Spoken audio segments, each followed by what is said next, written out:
Hello, everybody, and welcome back to today's episode of Smosh Gaming. I'm Ian from Smosh. I'm And I'm Anthony from Anthony. Smosh. Oh, there's two Oh, Anthonys fuck, now. what? Which one do I shoot? Which one do I shoot? I don't know. I'm innocent. Tell me only something only the real Anthony would know. I have curly hair. Oh my god, that's true. What about you, other Anthony Padilla? I know what the plot of the next food battle is going to be.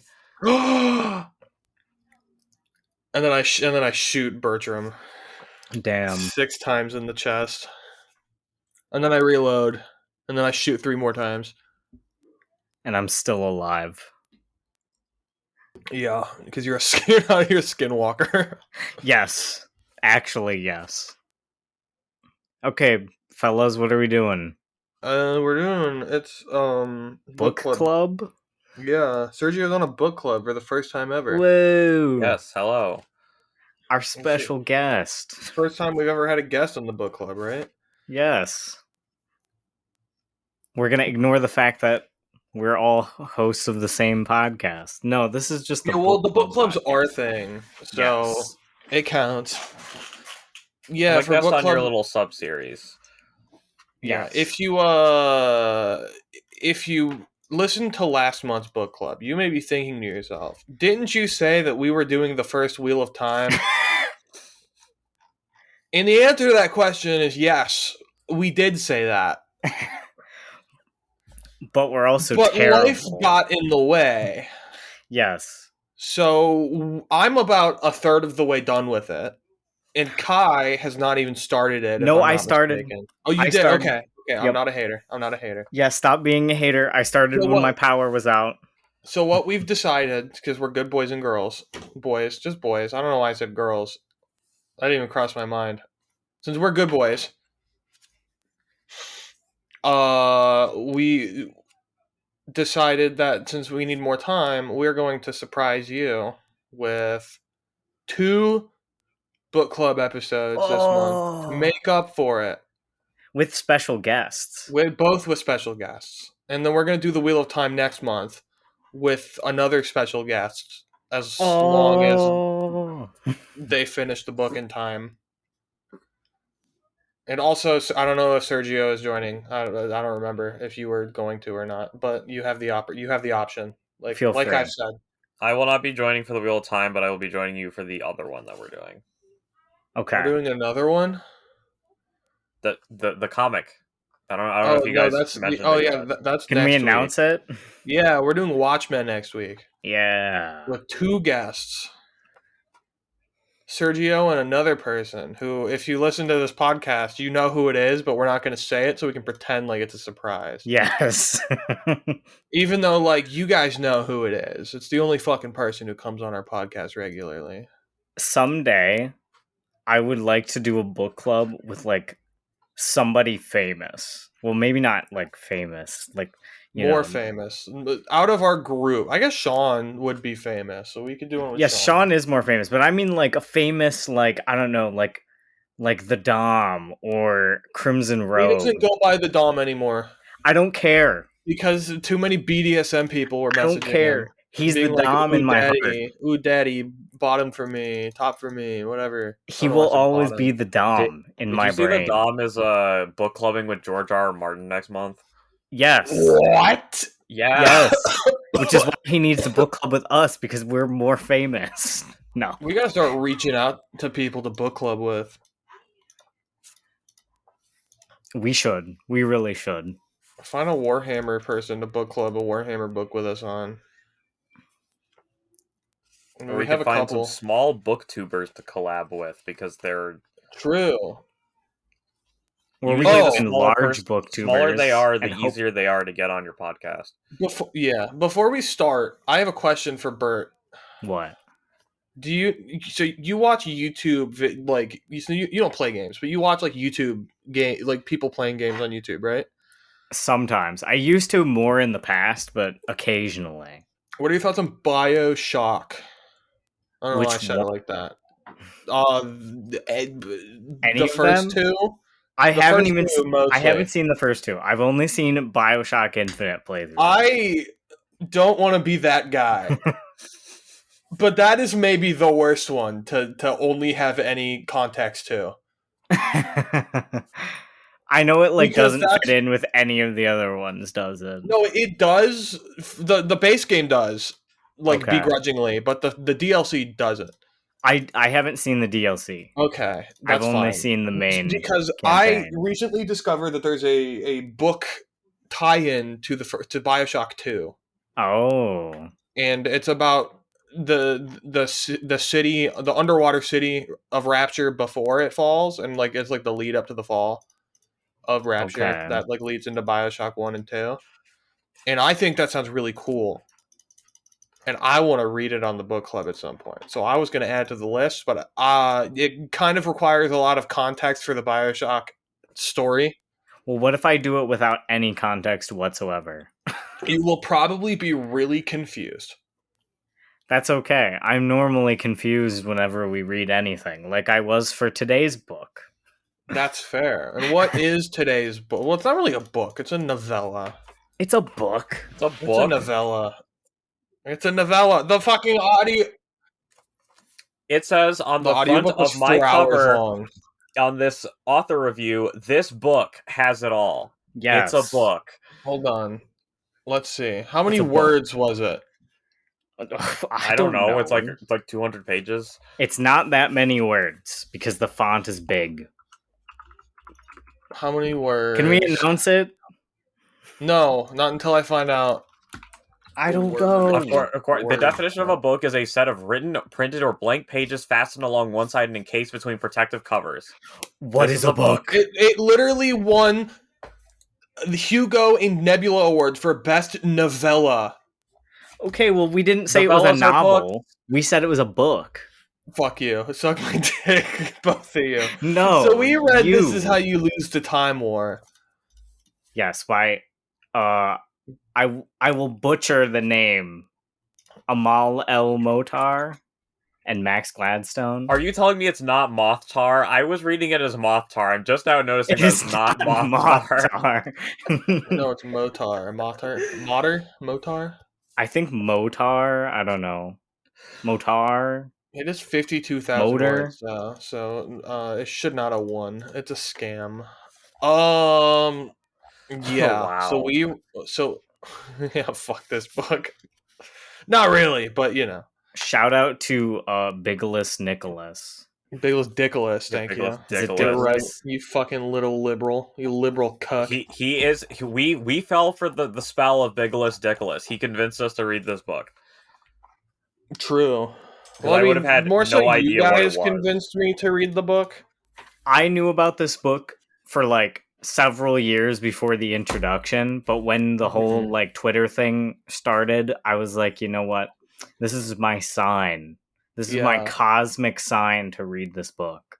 Kai was like, I want to do Time War this month. And I was like, okay. And then I picked up the audiobook. And then I listened to it. That was your inspiration. Pretty much, yeah. So Sergio, you've listened to these episodes because you edit them. Yes. As you know, we have a format where we do non-spoiler and we do spoiler. So we're going to start with the non-spoiler section. So I'm going to open it up with, first of all, because I'm the only one who did the audiobook, right? Yes. I'll get it out of the way. Audiobook, pretty good. Pretty good. Okay. Not the best, not the worst. It was good. It was kind of ASMR-y. Did they have different voices for the characters, or just the I'm same pretty sure voice? they did, but it was like barely noticeable. Okay. They were just both like women, like seductress voice. It was kind of just like, my dearest Red, I am going to Burger King to get 14 chicken fries. Do you want anything? Every day I think of the chicken fries and I look at the red on the box and I think of you, and I get filled with such envy and lust as I eat my chicken fries while thinking about you. I know that their burgers aren't very good at Burger King, but sometimes I just can't help it but get those damn chicken fries and eat them. Sincerely yours, Blue. That was wonderful. Yeah, this book be like, ha, Blue, you see, on timeline 78A, I have prevented Taco Bell from ever getting rid of the quesarito, which will lead the timeline closer to the agency's goals. There's nothing you can do to stop it, because I have deleted the entire concept of getting rid of the quesarito from this timeline ever. So you're not getting rid of the quesarito. The quesarito is here to stay. And then the other person is like, "You fool! Don't you understand? That was the plan all along. By not getting rid of the quesarito, they have to, in the laws of the universe, get rid of another item. So they got rid of instead the Nacho Bel Grande, leading directly into World War III." Yes, this is literally what the book is. So I guess we'll open it up with the question that we tend to open it up with. Yes. What are your thoughts? Do you have a lot to say? I have nothing to don't. say. Yeah, I don't. I do have a few things to say. Okay, Go good. for it. Okay, so the first What thing a I'd like to good start guest. off with is a quote from the back of the book from an author review that sums up my thoughts exactly. Holy shit, this was good. I Shout out to V.E. Schwab. Yeah, V.E. Schwab. I loved this book from start to finish. I read it on the car rides from Colossal. To and fro. I'm a sucker for time travel stories, and I really loved the way this is written, because it's very like abstract. They don't really explain things to you, so you just kind of have to just get it. There's a lot of like terminology they use, like they refer to like timelines as like threads, so they move down braid and up braid. It's very much on that note, I was going to say it's very much on the top, like the double-edged sword of being a novella, of like you don't get the word count to be able to explain anything really. So the book was very much just in the moment, in a good way, I think.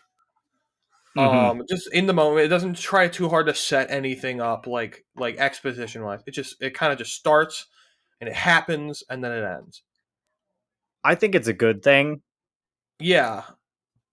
Especially since I don't know, with a story involving time travel, I know that it can get bogged down if you're trying to explain how it works. We should explain to Kai Kingdom Hearts time travel. We should not, because I've seen the video of explaining all of Kingdom Hearts. I'm good. And I also like, because when I went into this book, I thought this was going to be about the titular Time War and how you lose it. But I like that it was just kind of in the backseat. It doesn't fucking matter. They just say a bunch of just nonsense, but of what's happening and what they're doing. But the real meat of the story is the love story between Red and Blue. And I'm a Red person. I'm a sucker for technology, so I was like the Chad, when I saw the Chad techno girl versus the virgin plant waifu, I was like, I'm going with the techno girl. Red all the way. See, I love nature. That's like my thing, but I'm a Red stan all the way. Is it because you see yourself in Blue? Maybe it could be. Well, Red genocides the conquistadors, and that's based. That's true. This might be bold to make a statement about on the podcast. For a novel or novella that we just read. I was not the target audience for this book, and I have probably nothing to say about it. I'm gonna just keep it $1.50 with you. I thought it was good, and that's the end of my statement. Okay. So it wasn't life altering, reading Kafka. It was pretty it was well prosed and well written, but this I didn't really care for the abstractness, I guess. Okay. No, that's fair. And I kind of don't give a shit about love stories generally, unless That's they're also like fair. cute slice of life manga.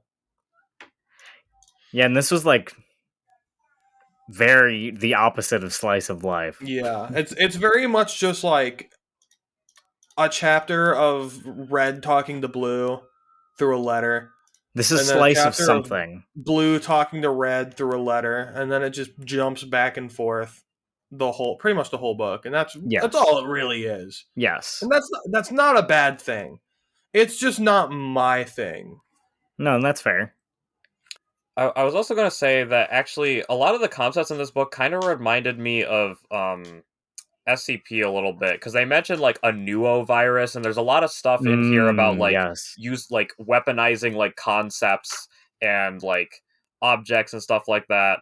So I thought that was actually cool to see like in an actual like sci-fi book, and I didn't realize this thing was a romance when I first started reading it, because at first I I'm like, didn't either. yeah, because at first I'm like, all right, I have to decide which one of these sociopaths that I'm gonna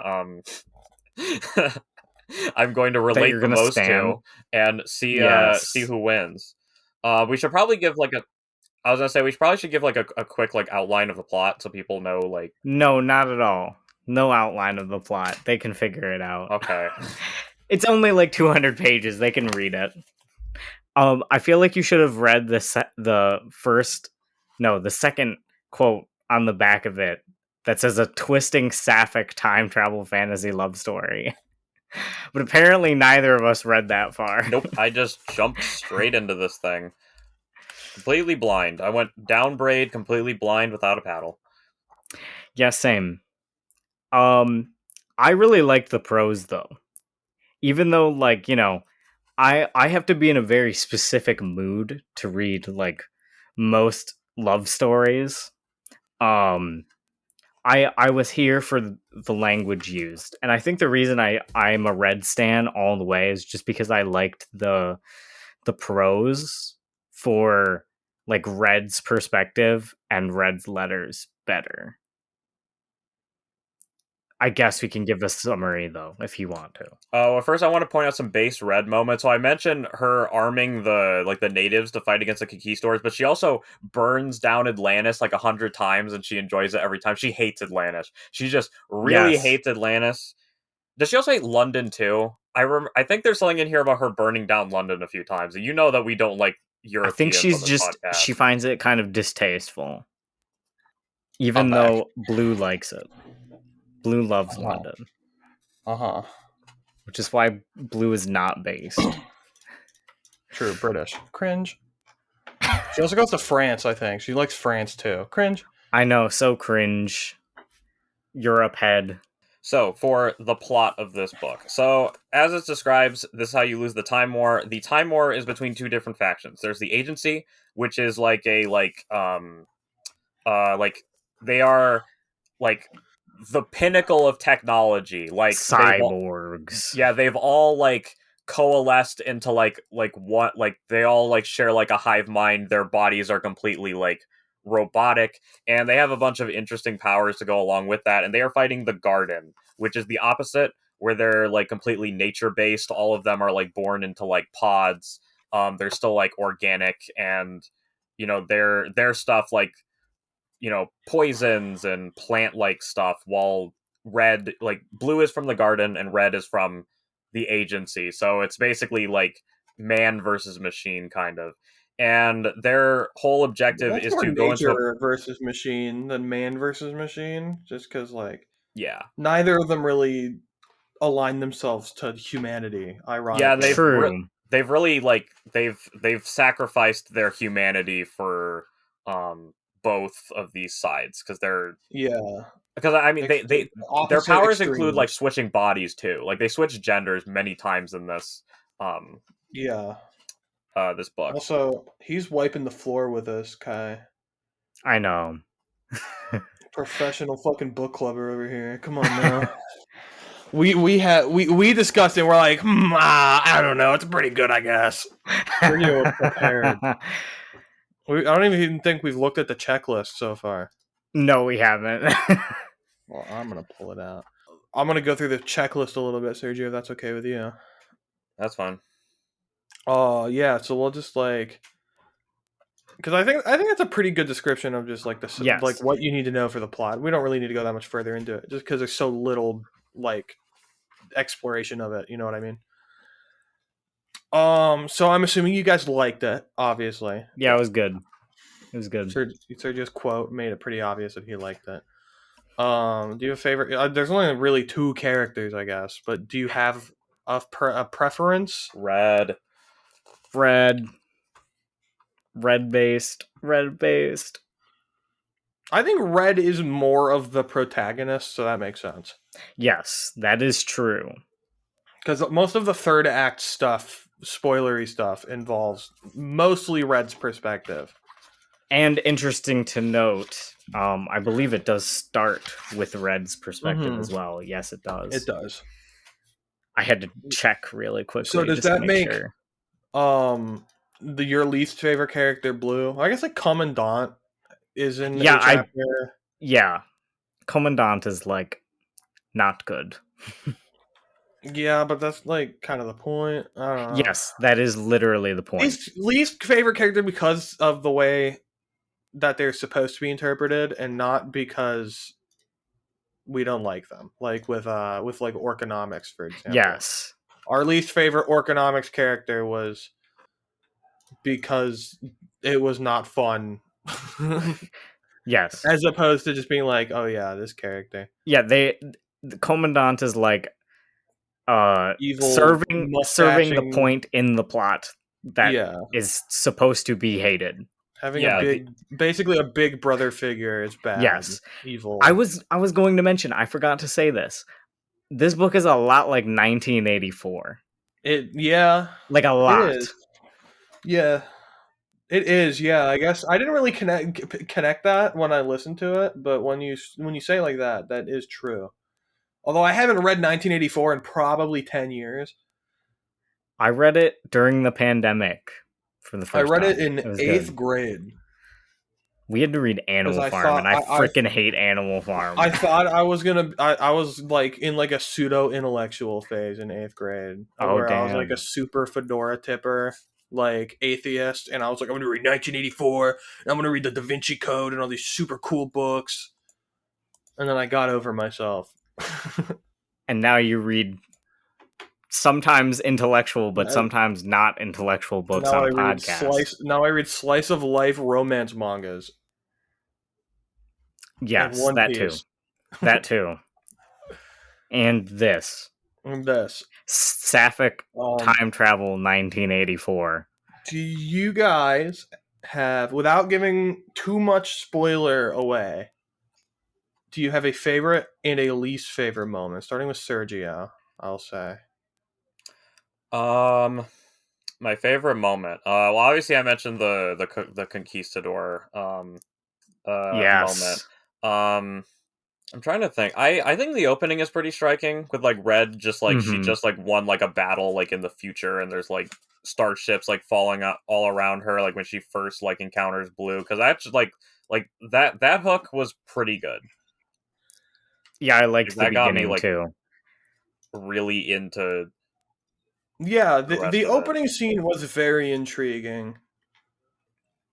I think there's also another good one where they're hunting each other as animals, or at least they're not like Blue is watching Red from afar. I think Red saves her from getting eaten, and she just kind of like slinks away. Yes, that's a really good scene. I was going to say that was my favorite. Do you have a least favorite without spoiling anything? There's a sort of major character death later on that like really like crushed me. It gets resolved later, but at the first I was like, it's Jover. Yeah. It's never been more Jover. It felt so Jover. So I understand. What about you, Bert? No, I was literally going to say the same thing. Yeah. I was going to say that, or the scene with the Commandant in the tent.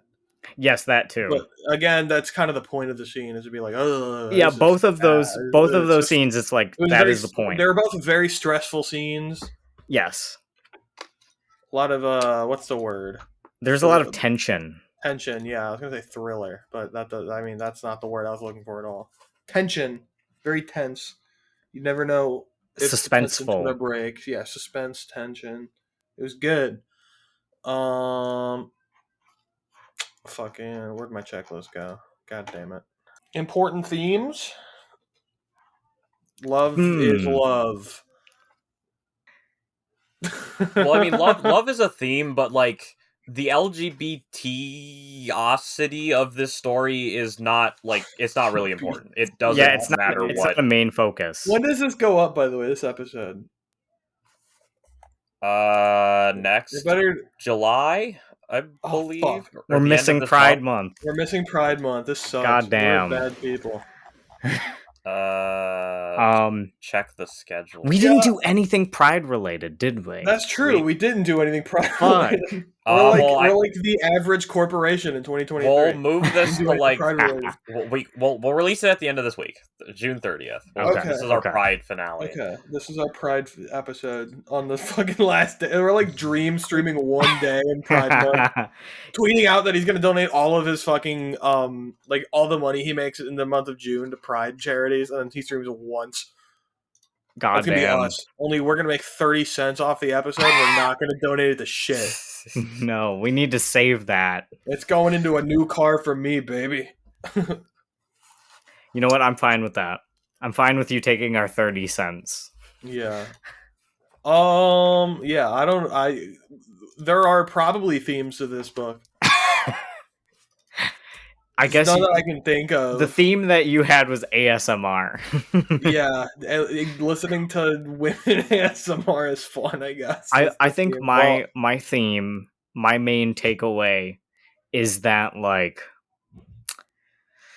overcoming all odds, I guess. I don't know how to put it into words. It's like there's a quote that Blue says, without going into too much spoiler category, but like, you know, she feels like she's always like hungry for something, you know?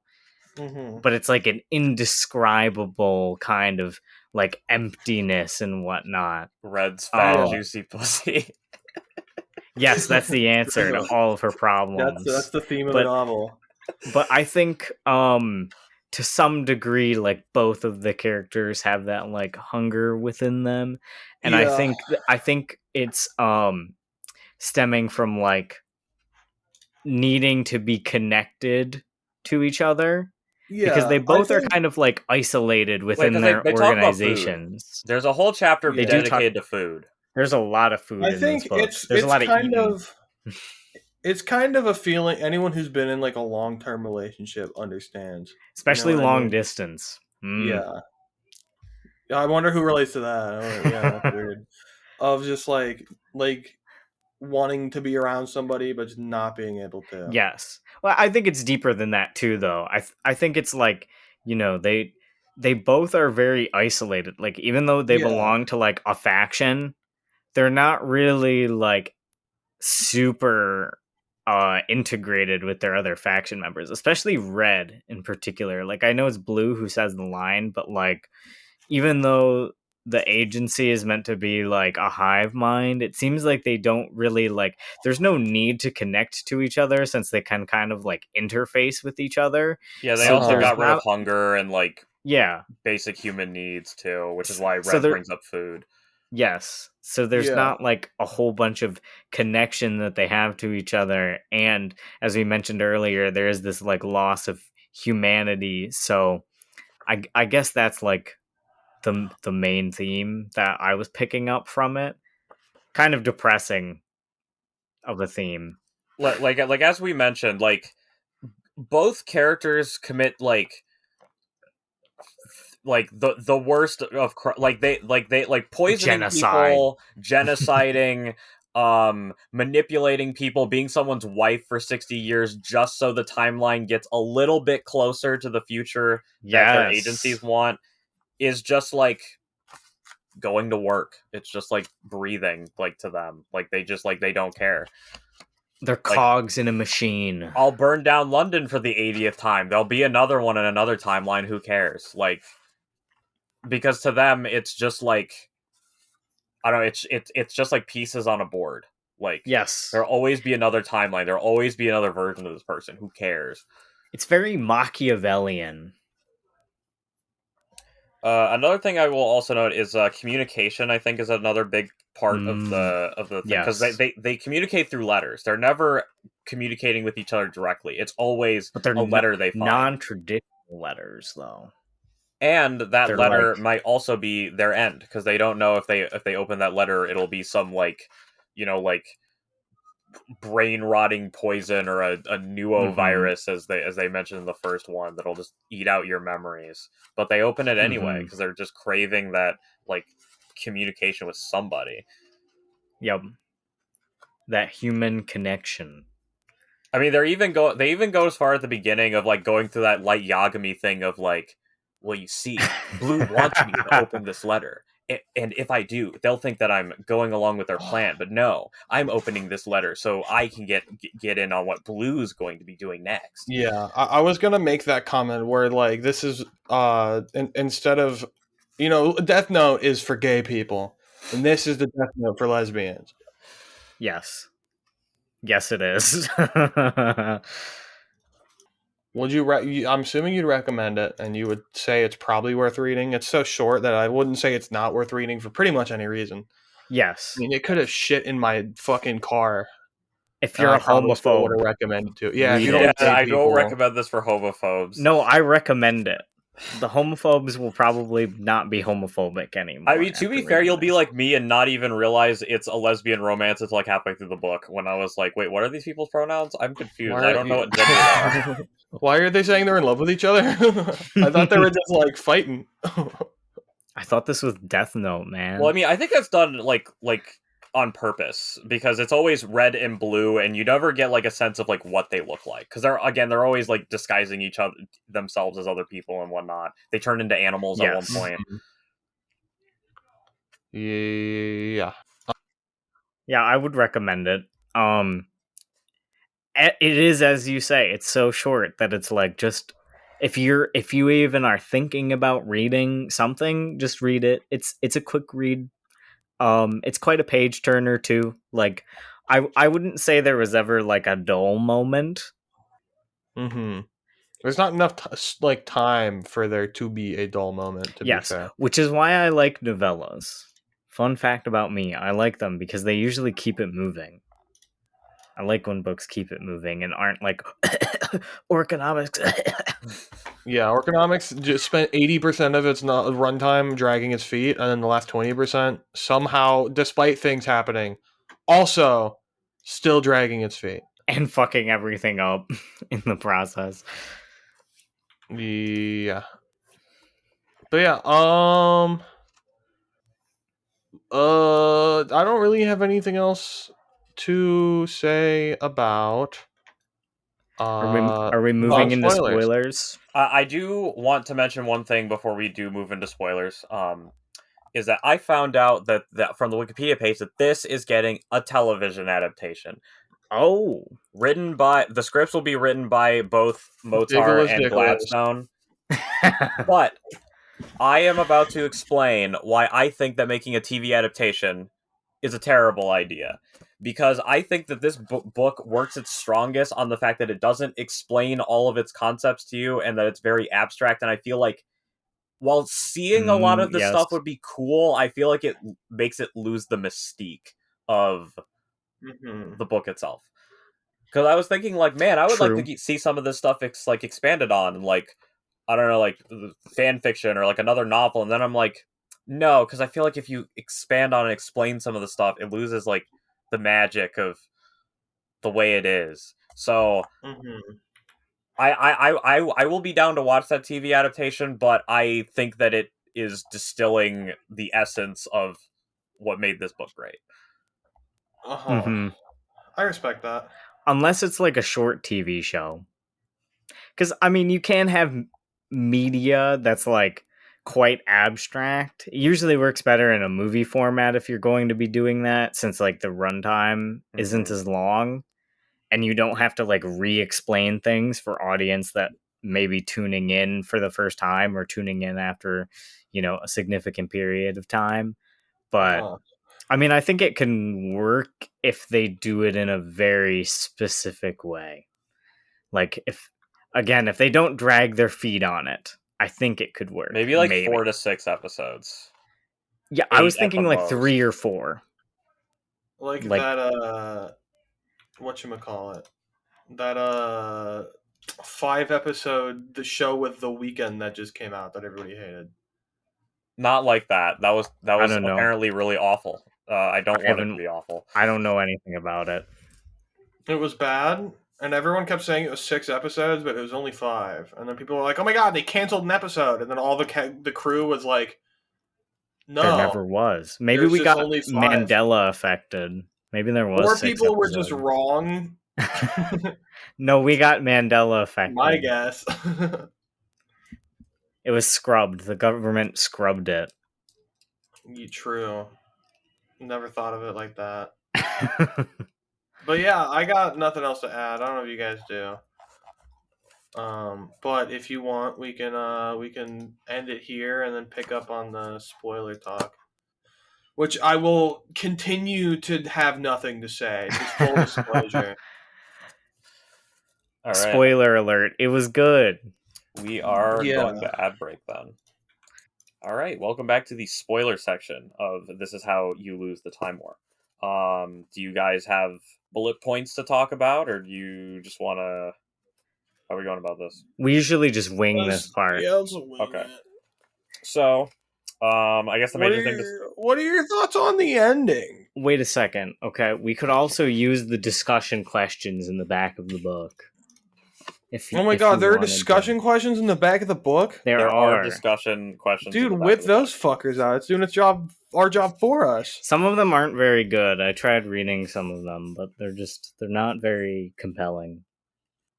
Okay, here's one that's kind of confusing me, but they do mention in the back, there are many subtle pop culture references made as Red and Blue move through time. Which references did you pick up on? I don't think I picked up. I did not pick up on any, to be honest. If one of the references is to 1984, then I picked up on it. If any of them are not, then I didn't like pick a up Sherlock on it. Holmes reference. Oh, maybe there could have been. Here is a good one. Every move in the Time War is carefully calculated and chosen for its far-reaching ramifications. Even chaos is purposely created. Discuss how difficult it would be to choose the right moments to change. How does this compare to war as we know it? I would kill baby Hitler. That's all. I don't have anything else to add to that question. Well, obviously, because it's like traditional war is pretty straightforward. You go in. You capture as much enemy territory as you go. Usually it involves you reaching their capital, capturing their government, and getting them to capitulate and do whatever you want them to. But in terms of the Time War, it's more of an abstract goal, because the goal is to get one of these timelines, or strands as they call them, to lead to the creation of the agency or the garden. But each side is also already coexisting, like, in a timeline, but they're basically ensuring their own existence. Because obviously it can only swing one way or the other. So it's like this precarious game of basically not getting wiped from existence. And yes, at least us as the readers, we don't have like the blueprint that I'm assuming they do, where it's like these specific things need to happen to push the world like closer to either side, and we're not ever given like, why did this space fleet need to get annihilated? Why did Caesar need to die? Like, why did, like, there's another part where I think Red sneaks into like this like ancient like temple to like jack into like a terminal that's in there. And I think that it would probably be very, like, if you were fighting a time war, it would be very hard to, like, because you don't know, like, the butterfly effect. You have no idea, unless you do. You have no idea what's going to happen when, like, let's use the joke example where we stop the quesarito from ever being taken off the menu, because that's going to create like 9 different branches, and then you're going to have to scout out which branch, like, you know, leads is the closer most to the future useful. you want, and then that's probably going to have branch after branch after branch. And I think that is a central thing of the Time Wars themes, where it's like it's at the end of the day, it's like it's fruitless. Like this is like this war is never going to end. Like, Can I ask a question? yeah, Which part of the butterfly effect in society do you think, what in the history of our world happened to have led up to the moment on June 28th, 2023, to have Fall Out Boy make their own rendition of "We Didn't Start the Fire" and then have them rhyme George Floyd with Metroid? they did what? This is the first time hearing of this. Yeah, I did. Yeah, it happened like an hour ago, man. Oh my god. Look, I'm posting it in Fanon HQ. Should we do a live listen? Because I Look feel at like this. this is relevant. No, I don't want to listen to this. I think Patrick Stump should die for what he just put in the Oh world. my gosh. Although I do think Shinzo Abe "Blown Away" should go down in history as some of the most fire lyrics of all time. Oh man, That did happen. that was a thing that that happened. Yes. What was I about to say? Hold on. Wait, hold on. Didn't Jake have a question about this? You said what led up to this happening? Yeah. Well, the most important preceding event would be the creation my of the God. original "We Didn't Start the Fire." Oh my god. Boom.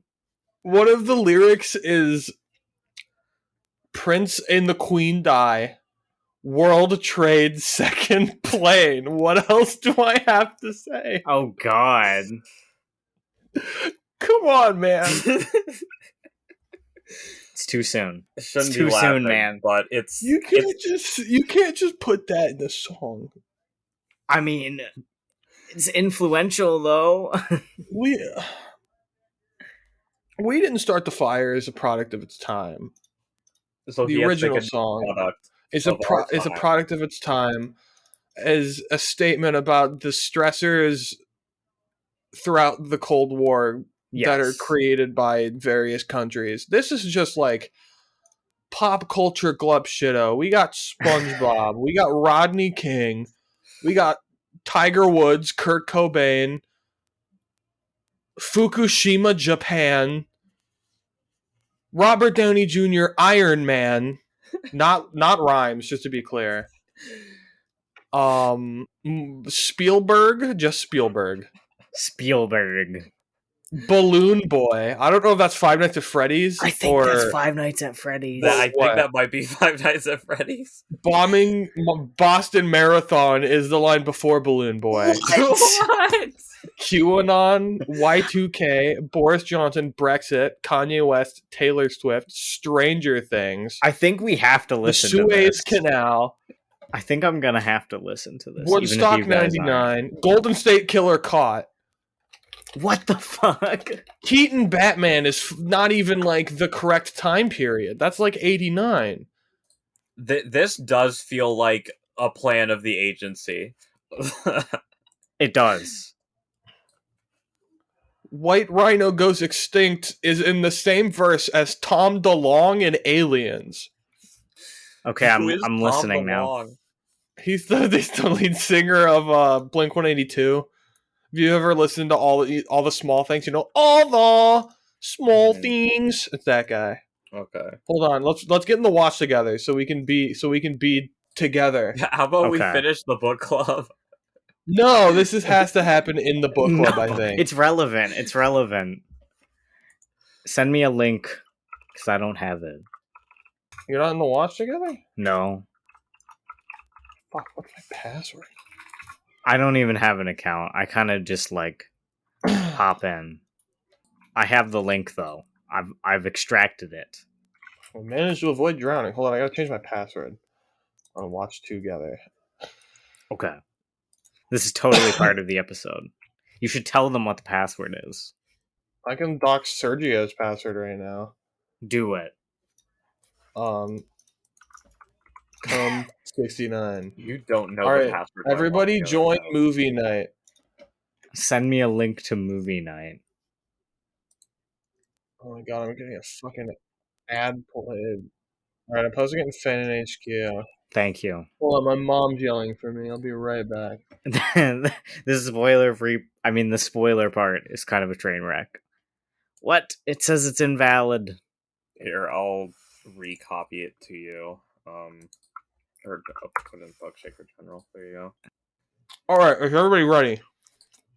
Yes, I'm ready. I'm playing it. I'm afraid. I know, I'm afraid too. I feel anticipation. Oh my god, it's fucking Patrick Stump. Come on, man. Pokemon. Monsanto GMOs. This is horrific already. That was awful. Are you kidding me? I have to pause it. Michael Jackson dies. Michael Jackson dies. He couldn't find one more syllable? Like Nope. an event that happened with 7 fucking syllables? Or 6? Just Well, gotta come on. stretch out Michael. Come on, man! Robert Downey Kim Jr. Jong-un! Kim Jong-un. Yeah, this is required listening. Alright, no, I'm gonna unpause it now. It's already bad enough that it's fucking Patrick Stump singing like Patrick Stump. More war in Oh, Afghanistan. Baba Spielberg! Explosion Lebanon. The Unabomber? Come on. No. Why is Black Parade there? Why is Black Parade there? Come on, man. Trump gets impeached twice. He didn't even try to rhyme that or anything. He just said those words. He just said it. No, because we got polar bears got no ice, Sergio. Come on. It fucking rhymes like a T, you idiot. Oh my Come gosh. on, man. Black Parade, Michael Phelps. Come on. Is it just me or does this feel dystopian? It does. It really. This is what the 24-hour news media that the Cold War has spawned has come to. If I didn't have to see news every day of my life, I would not know who Meghan Markle is besides me watching the TV show Suits. Damn. Because she's in that show. YouTube killed MTV. Damn. I mean, that's true. It is true. Like, Keaton Batman isn't even the fucking 90s. It's supposed to be like 90s and modern day. 89. No, it's 1989. It's 1989. That's not the 90s. That's 1989. Yeah, but it said events That's from like- 1989 to modern day. It feels wrong to list something that happened the year the original song came out in the song. You know what I mean? Fair enough, yeah. Plus, there's lots of things that he could have mentioned other than that, too. I don't know. This just Also, feels like, weird. Why is SSRIs listed? Like, oh, this is so deep. People take medication for their mental illness. I'm gonna put this in my "We Didn't Start the Fire" fucking cover. Dude, it just the fucking end of it, just fucking Patrick Stump going like he's like it's an actual fucking Fall Out Boy song. Like, This just felt like Glove Shitto, but for like things that happen in real life. I've never been closer to committing suicide than I am after listening to that song. It's distasteful. I mean, it's not even that it's distasteful. It's that it's out of touch. Most of those events are things that if it weren't for like the 24-hour news cycle constantly projecting misery upon the country and world, like I wouldn't know what the fuck any of those things were because 90% of them don't matter. I agree with that. Like, I feel like the events in like We Didn't Start the Fire are all events that relate to like the Cold War culture of the world, like the Beatles and like just everything. I fucking. I think I why can't I even find find the it lyrics. I tried to I find them.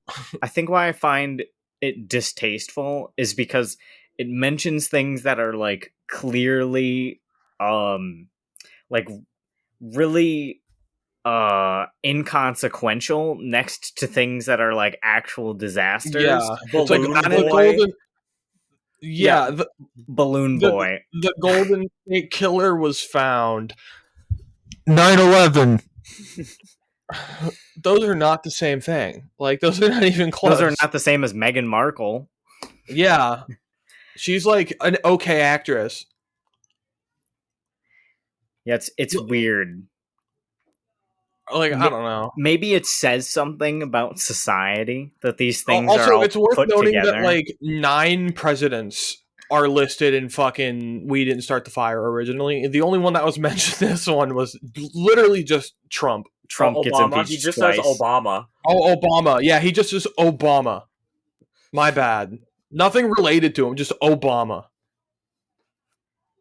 What would Like, you have liked him to say mentions about Drone Obama? striking hospitals. Yeah. Yes. Black president. I don't know. That was a pretty big deal. That's true. That is true. Like, you laugh, but that is like kind of a big deal. Like, the fact that he mentions like SpongeBob and the Balloon fucking Boy. SpongeBob and Balloon Boy, and then like the Oklahoma bombings in the same like Yes. mindset is Yes. insane. Okay, can we get back to the book, please? Like, do we have anything to say about the book? It's Come really on, bad. now. There are 2 more interesting discussion questions that I want. Okay, I go want to for cover. him. Go for him. Okay, Go let's for go. him. So, Let's go. Question number 2: Letters were a primary form of communication, and letters were once a primary form of communication, and people had lasting relationships with their pen pals. Discuss how communication has changed and how this affects relationships. Are technological advances improvements? I would say Yes. generally yes. Being able to instantly communicate with anyone across the world at any time is, I think, a net good. As much as like my It's boomer awesome. teachers in high school would tell you that it's terrible. There are some downsides. I would Yes. say. I feel like, especially with the advent of like text, you're a lot more like obligated to, especially with work. I'd say you're a lot more obligated to just be always Yes. on call and That's prepared. what I was gonna say. It's Like, there's so much exhaustion from being expected to always communicate with everyone. it's kind of the same with dating. Like, Yes. you know, like 40 years ago, you know, you're dating somebody, you don't live together. You're like mid-20s. You see You each other send like once a letters. week. You call each other and you're like, "Hey, let's get Yeah. lunch on Tuesday."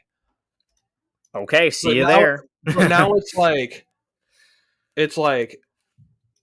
fucking 9:30 in the morning. I'm at work and Sergio's sitting playing Payday 2 with somebody in Kansas and somebody who lives 9 minutes away from him. Yes. I think another It's like- thing. Go like, ahead. wow. Go ahead. That's crazy. Like, that's a good thing. That's a positive. But just Yeah, the I mean- concept of just being like, I'm gonna fucking just be like, hey, guy, in 2 hour, 2 hours away, 2 time zones away, whatever you want to call it, whose complete entire life schedule is completely different than mine. Our access to being able to communicate with each other is so like easy to understand that we literally know each other's work schedules and can plan around things for specific times throughout time zones, you know? Yeah. So it's like your boss texts you and it's like, hey, I need you to pick up a shift. You know, back like 20, 30 years ago, it's like they leave a voicemail. You hear it in like an hour or two. And then You might be able to get in there. You might be able to get it. But now it's like your boss texts you like, hey, I need you in. You don't respond in like a minute. And it's like, I texted 6 other people. Yes. I mean, this whole podcast wouldn't exist without technological True. advances in communication. None That's of us true. would know. Well, I would know Kai, but I wouldn't know you. I wouldn't know Matt. Yeah. I wouldn't know any of you. Yeah. Yeah. You know, it would have to be like some super chance meeting, like me meeting Caleb at JFAX in Grand Rapids. Mm-hmm. Yeah, I will say, like, there are technological advancements that I would say are just, like, straight up net positives. Like computers, to an Mm-hmm. extent. Not the culture around them, but computers themselves. Like The internet smartphones, as a the concept internet. is very useful, even though there's a lot of garbage But there are, like, now. there's specific things that I feel like without their existence, things would be a lot easier. Like texting, instant messaging, like for the purpose of work or like stuff like that. Yeah, we should But government overall, mandate technological employers can't text advancement you. is good, Yes, except for when it's used for bad. Mm-hmm. I Like think using also like it, at least in terms of like communication on social media, I think that's like sometimes can be quite a negative too, though. yeah, like the dopamine rush of internet culture, just being like, I'm gonna watch this entire TV show that's 9 seasons long in like 3 weeks, and then just start another 11 season long TV Yes. show. I'm sure there were Or people I'm who did that with books back then. There oh were yeah, binge book readers. for sure.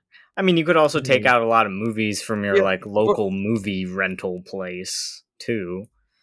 yeah, but that's like like every movie you rent, you have to pay for and return it. And there's Yes. fees It's more chill.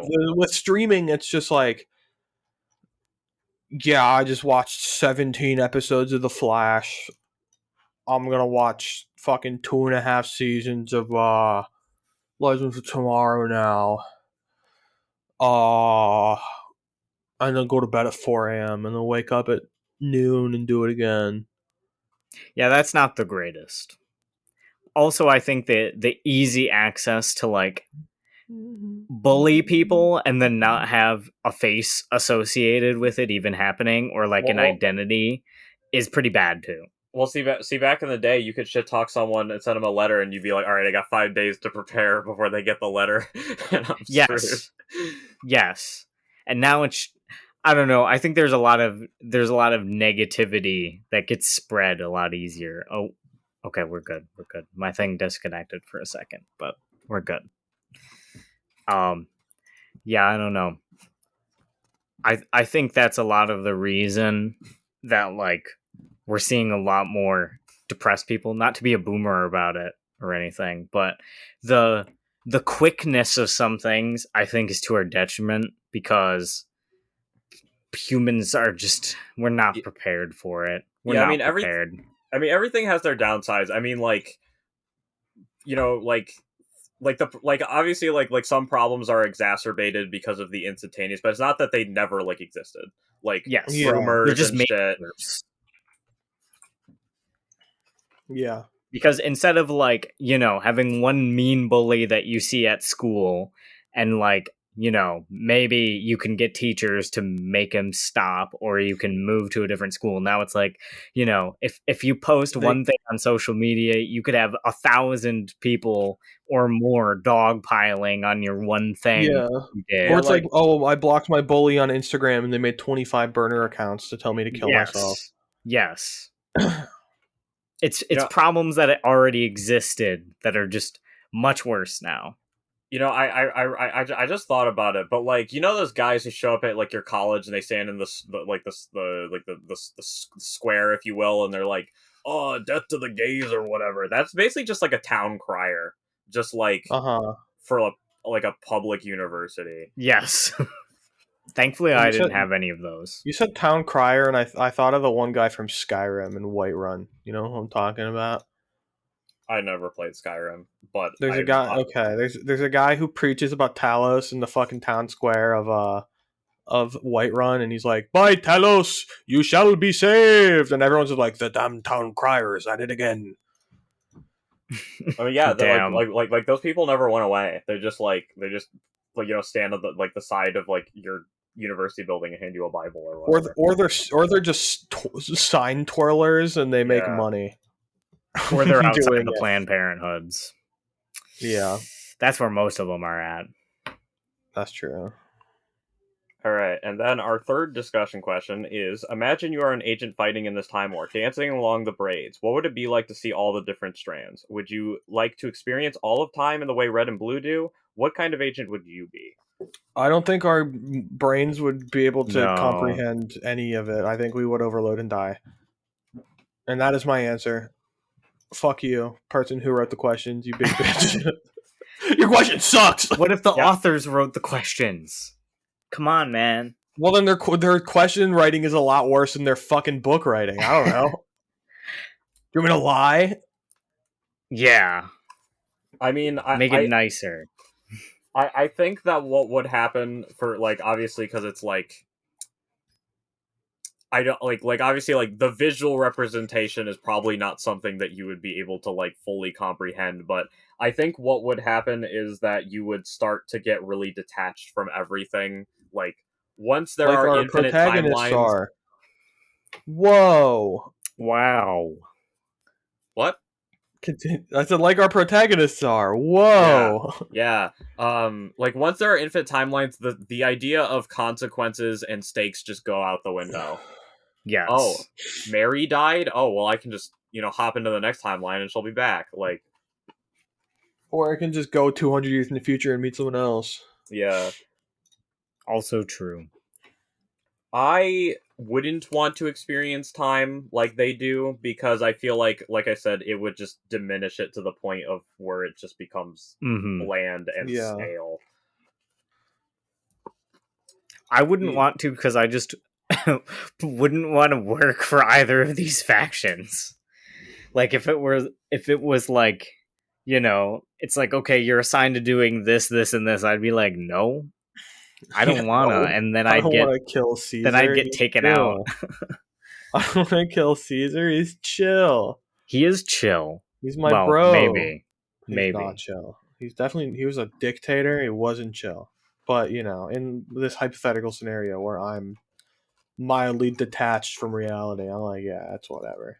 Okay, so here's an interesting dog. question. I'll pause it, because I'm gonna ask, what kind of agent would you be? My question to you, Jake and Kai, is: so you're a time agent, right? And you can change one thing to sow absolute chaos. What do you go back in time to change, to just watch the chaos unfold because you did something? I would save Jesus.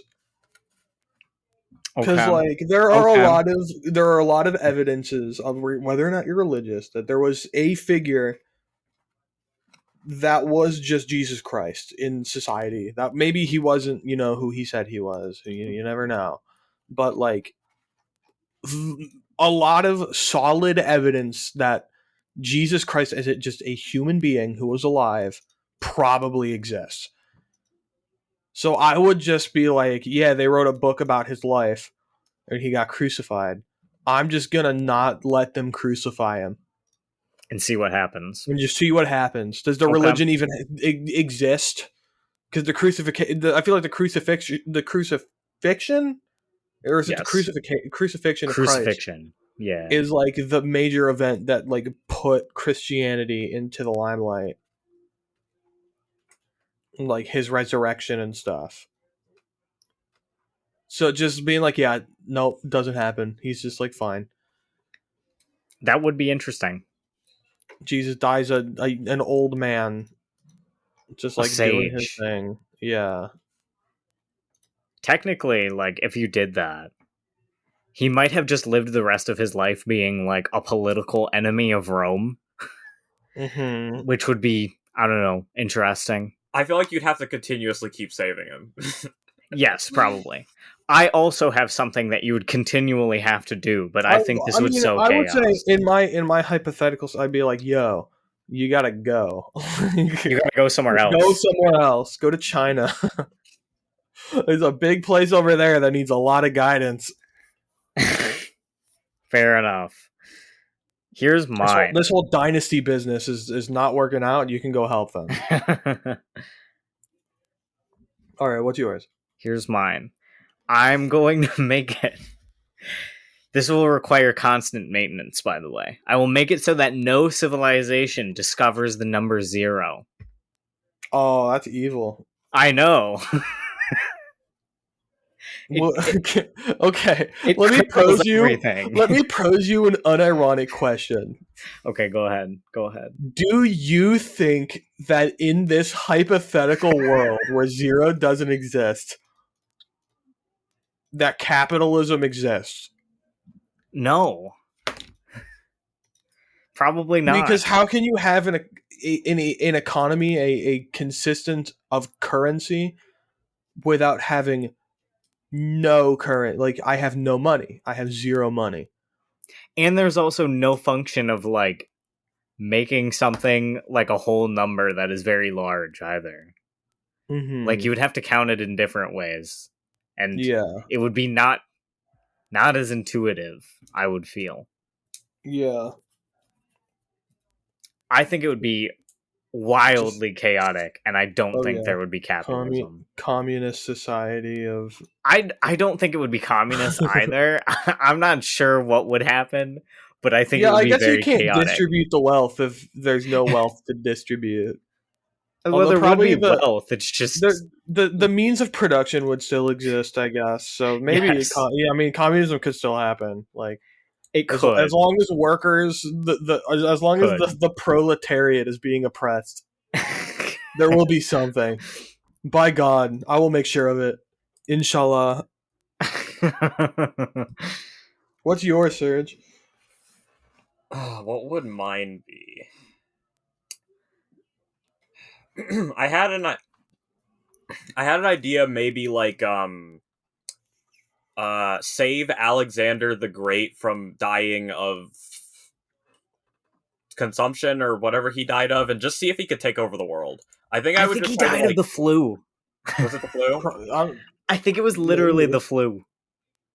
Did the flu exist back then? Oh yeah. Because I know there's like the big influenza. There's been a lot of influenza outbreaks. There's been a lot of them. There's a lot of strains. Because I thought I remember reading that he might have been strains, bro. You know what I'm saying? There are a lot of strands. You know what I'm saying? I know what you're saying. I know what you're saying. You know what I'm saying, man. We're not exactly sure. Several causes have been suggested, including malaria and typhoid fever. Oh. Yeah, because according to Wikipedia, the earliest known influenza pandemic was 1510. Well, that's just a pandemic. I think it existed much, much before then. Yeah. Who knows? Concept of pandemics didn't really exist back then because people would just die of anything. Well, I mean, there was like the plague. Them later. They definitely happened. Yeah, but the plague was like different because the plague was like 1/3 of the fucking population of basically of the known world. So not the actual world, obviously, but the known world. Well, like before that, I feel like people would just be like, I got a demon in my lungs, and then 400 people would die in a town, and that would just life would continue. So the first influenza epidemic may have occurred in 6000 BC in China, and possible descriptions of influenza exist in Greek writings from the 5th century BC. Okay, interesting. So you never really know. Yeah, it has been, but we can say that it's been menacing humanity for a long time. A good chunk of civil. I was gonna say, if not the flu, definitely a respiratory virus of some sort. Yeah, I was gonna say you're like a Roman soldier, and you're like Hephaestus's powder has entered my lungs, and it's like, no, buddy, you have bronchitis.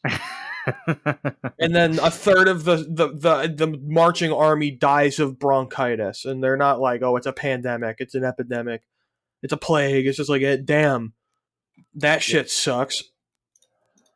Yeah, like I said, I think I would like make sure Alexander the Great doesn't die, and see if he can actually legitimately conquer the world, because he was gonna he was about to invade India, and then his guys were like, we're tired, let's go home. He was like, all right, let's go home. Yes. And then he died.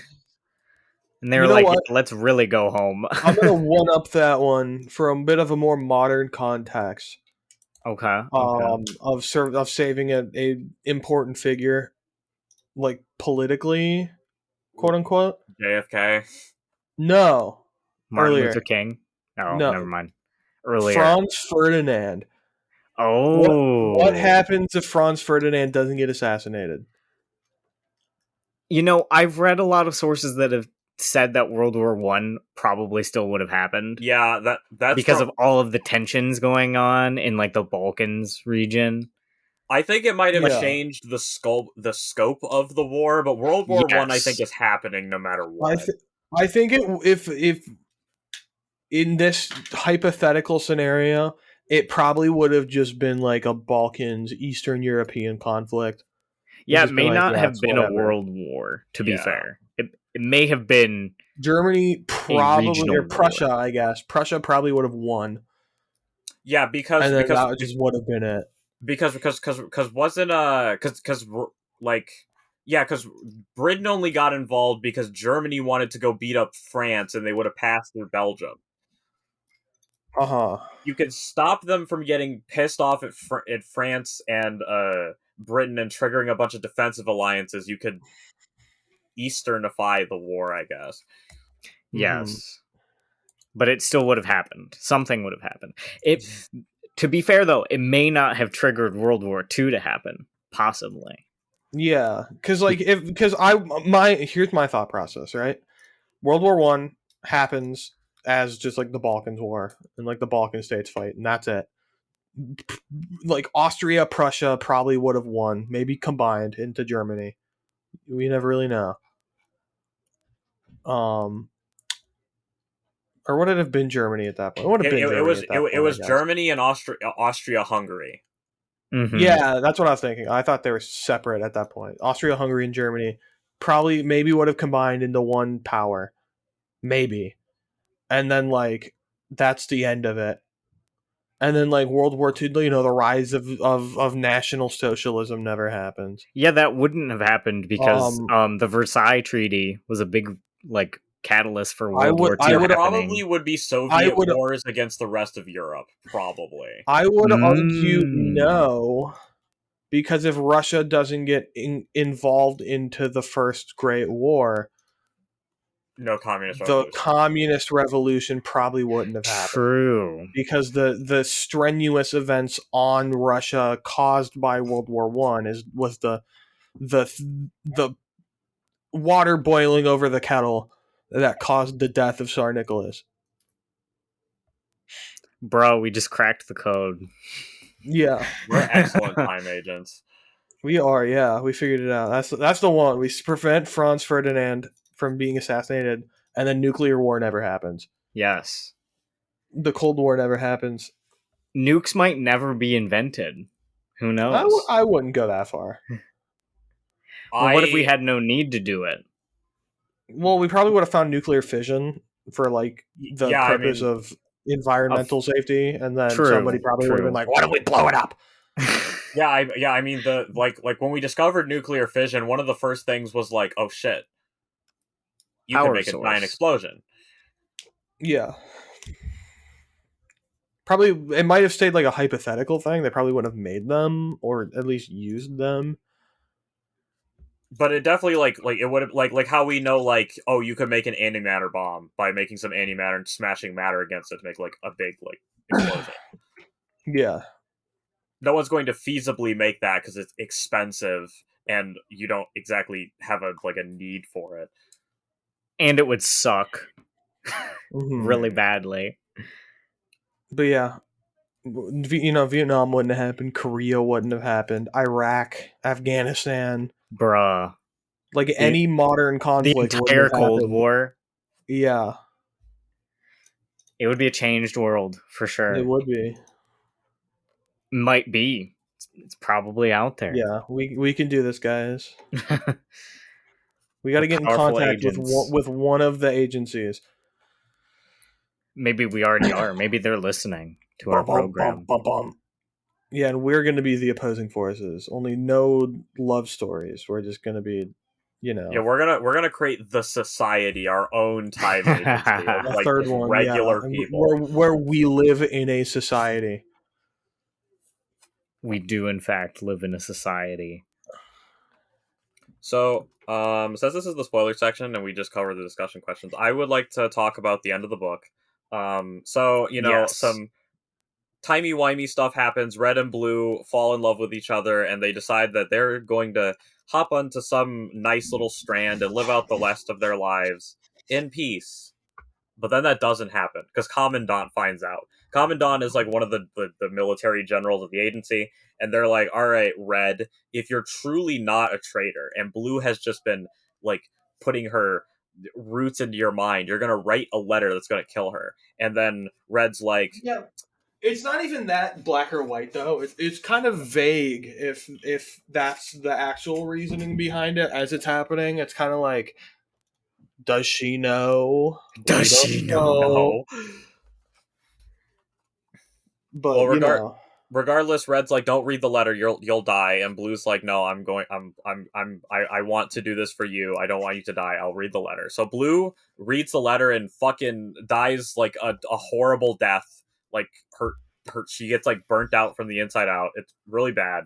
And then uh Red finds her body and reads like Blue's last letter, and then she decides that she is going to use some timey-wimey bullshit to get Blue back to life. So what she does is she goes back and like goes through all of their adventures and gets a bunch of Blue's like DNA from like shed blood and stuff like that, and basically coats herself in a second skin to basically be Blue. Time travels back when Blue was a kid, and there's also like like the garden realizes this and is trying to murder her this entire time, but she injects little baby Blue with the anti-venom for her future poison, and then the book ends with Blue busting Red out of jail, and it ends with the line, "This is how we win the time war."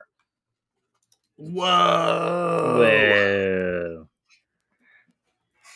Yeah, you got I thought it clickbaited. was This is not about how you lose the time war. Yes. I thought it was a very interesting ending. Yeah, because it also goes with the theme of the book. Like this is how we win the time war of not fucking not fucking going along with it anymore, because you can't win. Yes. Because it definitely, as you said earlier, it's a very feudal war. Like nothing. They're just in a series of like, I guess, an arms race with each other to Yeah, gain ground, but it's never going to go anywhere. yeah, because if the timeline goes in a third direction that's not either of them, Red, Blue, and the Garden Agency blink out of existence. It's just like it literally has to keep going. Like neither side can win if both sides want to remain like Yes, a thing. but they get to win because they don't have to deal with the garbage anymore, and they get to have personal connections. Yeah. Love is love. I also think I don't know, I thought it was clever, like, going back in time and injecting the anti-venom. I don't know. Yeah, I like the twist that the ghost that was following her was herself. Yes. Because, like, as it's happening, and she's like, oh, yeah, that's crazy that there's something following me. It's like, oh, somebody knows on one of the sides. And it's like, yeah, it's you. It's you, fool. I was waiting the whole book for that to get mopped up, so I'm glad they tied it up. Uh-huh. I also like the scene when she first like goes back in time to like the garden. Um and like she's like, I'm in space and I'm breathing and I'm not dying. What the fuck? What the fuck's going on? I also, this is something I would like to see in live action if they had a good CGI budget, but they mentioned the Red's like your viney like planty elf worlds that you all lived in, and it kind of like gave me like Warhammer vibes of like these like big like obviously it would be like big like either like big like Death Star like planets that the agency would live on, and then like these big like beautiful like biosphere kind of worlds that the garden would inhabit. I also, thinking about it, I wonder if there was like a precursor to the Time War where they because they never like engage each other in direct conflict. Like they don't just like show up and just fucking set all their worlds on fire. Yeah, I feel like the issue with having them be omnipresent, omniscient societies is that you can't really be like, yeah, there probably was something before the Time War, because technically speaking, the Time War is everything and nothing. It's always Yes. existed.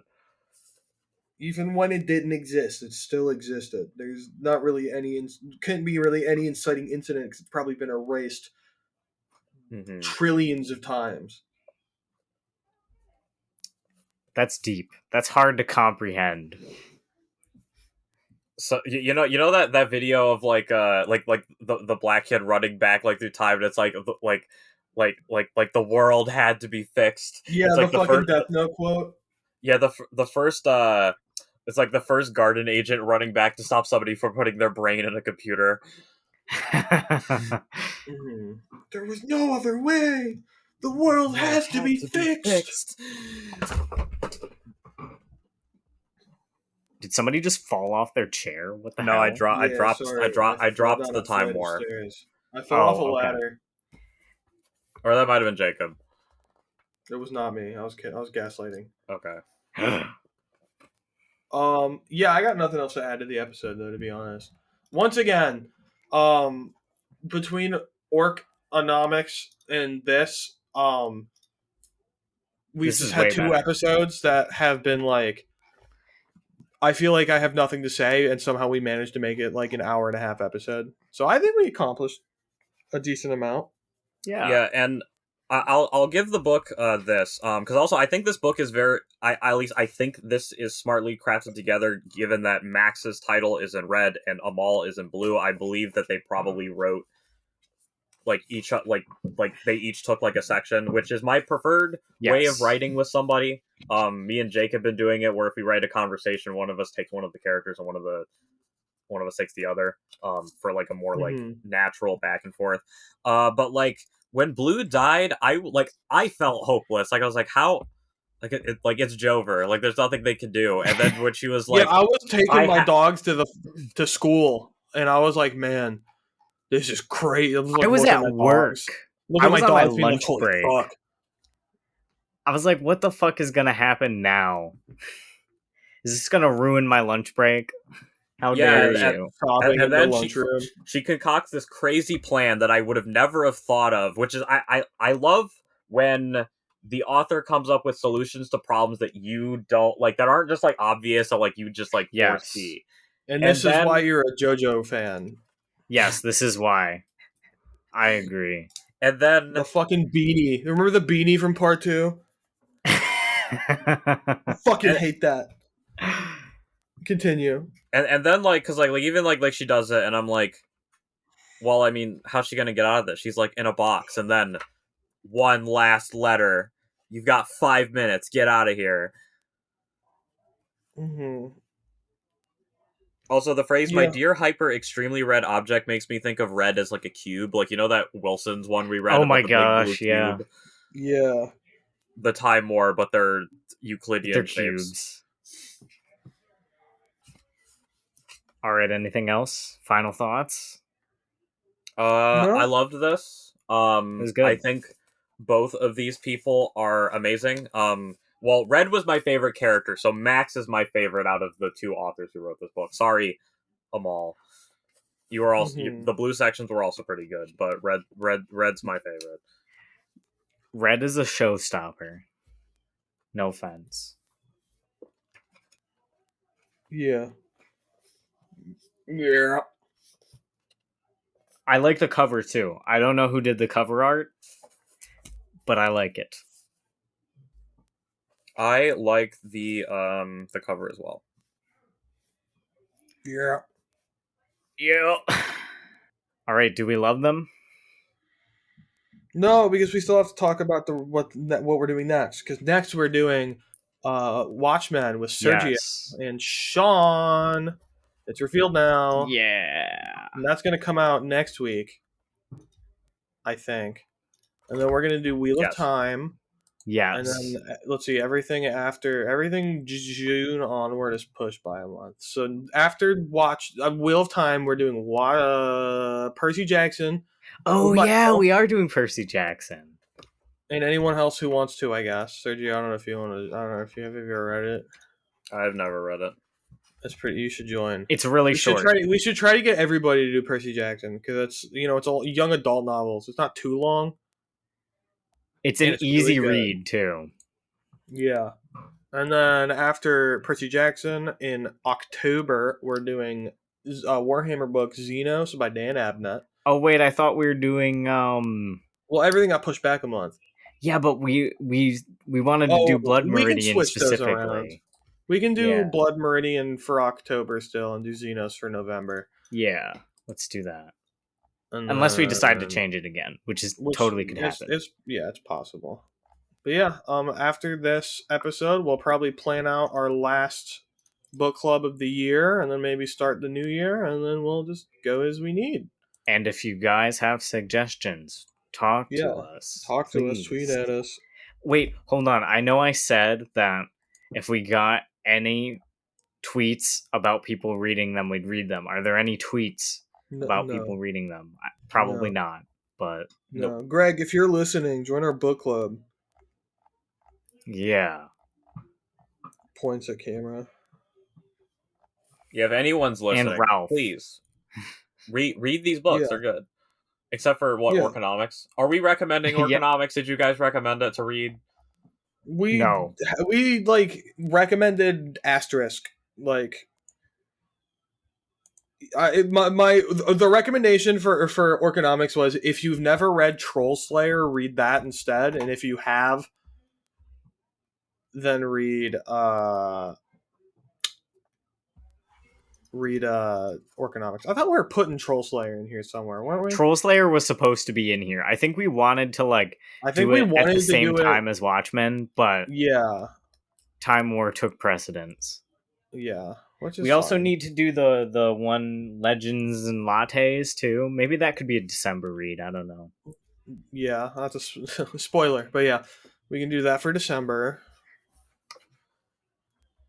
Maybe. And next year, we're going to limit how many fantasy novels we do. Yes, we should do that. We should get out of our comfort zone. I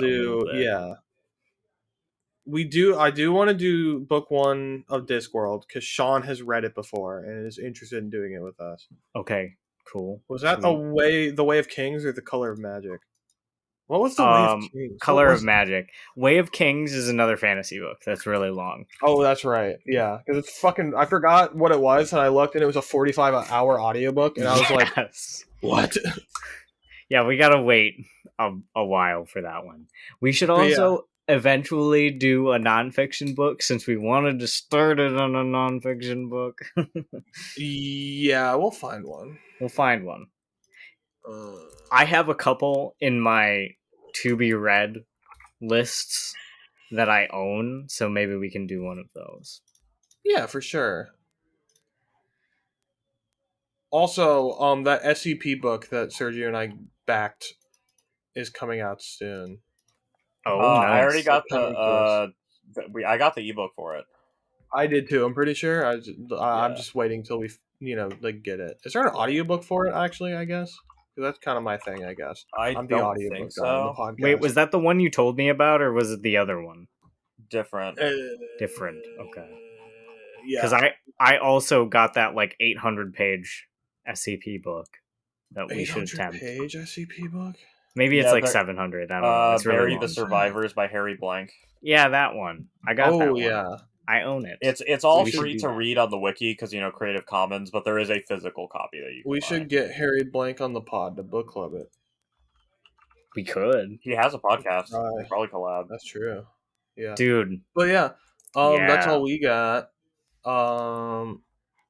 If you're listening still, thanks. Hopefully you continue to listen to the book club episodes. I don't know how well they do. I don't really check the analytics as much as I used to. Don't they do okay, Sergio? They do okay, right? Yeah, they've been doing well. They're middling, right? They're middling. We can check that right now. Yeah. Oh, we need to do our July 2023 ad. I will do that. It's the same as the June one. It just needs to be what do you call uploaded. City of Thieves did 28 views, Orconomics did 25, and Kafka on the Shore did 18. So they're getting more as they're going along. They're getting more. Okay. That's good. They added an interact tab on Anchor. That's weird. What do you interact? That's how you can see the responses to the Q&As that we have on all episodes. Okay. Yeah, that's cool. All right, but yeah, I'm done. I have nothing else to add. End the episode. We love you. If you hate you. Read our books. We hate you unless you join the book